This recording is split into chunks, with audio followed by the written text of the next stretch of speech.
একদিকে পাহাড়ি ঢল, অন্যদিকে ভয়াবহ ভূমিধস। প্রকৃতির ভয়ঙ্কর তাণ্ডবে বিপর্যস্ত নেপাল। মধ্যাঞ্চলীয় বাগমাতি প্রদেশের রসুয়া ও আশপাশের কয়েকটি জেলায় আকস্মিক বন্যা ও ভূমিধসে এখন পর্যন্ত ১৬২ জনের মৃত্যুর খবর নিশ্চিত হয়েছে। নিখোঁজ শত শত মানুষ, তাদের মধ্যে রয়েছেন বিপুল সংখ্যক বিদেশি পর্যটকও।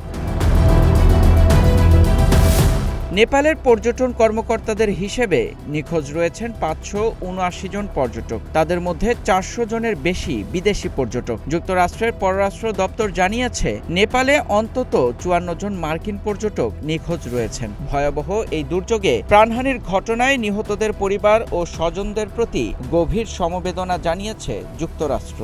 দুর্যোগ মোকাবিলায় নেপালকে $৫ লাখ সহায়তার প্রতিশ্রুতিও দিয়েছে দেশটি। জরুরি আশ্রয়, পানি, স্যানিটেশন ও অন্যান্য ত্রাণ সামগ্রী সরবরাহে এই অর্থ ব্যয় করা হবে। অস্ট্রেলিয়ার প্রধানমন্ত্রী অ্যান্টনি আলবানিজ জানিয়েছেন, নিখোঁজ রয়েছেন ৩৪ জন অস্ট্রেলীয় নাগরিক। এদিকে প্রথম আলোর কলকাতা প্রতিনিধি জানিয়েছেন, নেপালের এই দুর্যোগে ভারতের পশ্চিমবঙ্গের ১০৫ জন নিখোঁজ রয়েছেন। তাদের মধ্যে কলকাতার ৩২ জন।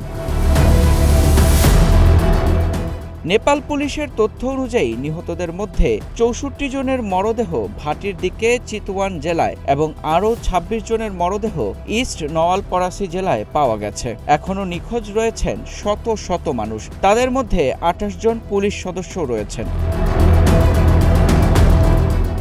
দুর্যোগের প্রভাব পড়েছে দেশটির বিদ্যুৎ ব্যবস্থাতেও। নেপালের বিদ্যুৎ কর্তৃপক্ষ জানিয়েছে, জলবিদ্যুৎ ও সৌরবিদ্যুৎ মিলিয়ে প্রায় ৪৩০ মেগাওয়াট উৎপাদন সক্ষমতা ক্ষতিগ্রস্ত হয়েছে। ক্ষতিগ্রস্ত হয়েছে বিদ্যুৎ উৎপাদন, সঞ্চালন ও বিতরণ অবকাঠামো। ফলে ব্যাহত হচ্ছে বিদ্যুৎ সরবরাহ। স্থানীয় পুলিশের এক মুখপাত্র জানান, ক্ষয়ক্ষতির প্রকৃত পরিমাণ এখনও স্পষ্ট নয়, তবে নদীর তীরবর্তী এলাকার বাসিন্দাদের নিরাপদ স্থানে সরে যাওয়ার সতর্কতা দেওয়া হয়েছে। দুর্যোগ মোকাবিলায় দুর্গত এলাকায় হেলিকপ্টার ও উদ্ধারকর্মী মোতায়েন করেছে নেপাল সেনাবাহিনী।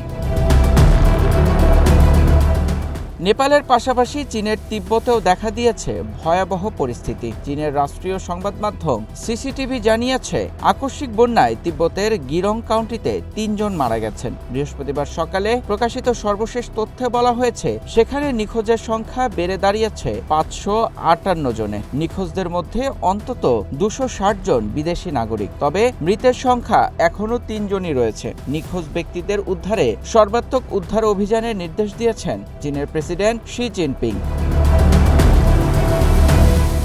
নেপাল ও তিব্বতে ভয়াবহ এই বন্যা ও ভূমিধসে বাড়ছে প্রাণহানি ও নিখোঁজের সংখ্যা। দুর্গত এলাকায় পুরো দমে চলছে উদ্ধার তৎপরতা। মেহেদী ইসলাম সোহাগ, গ্রিন টিভি ডিজিটাল।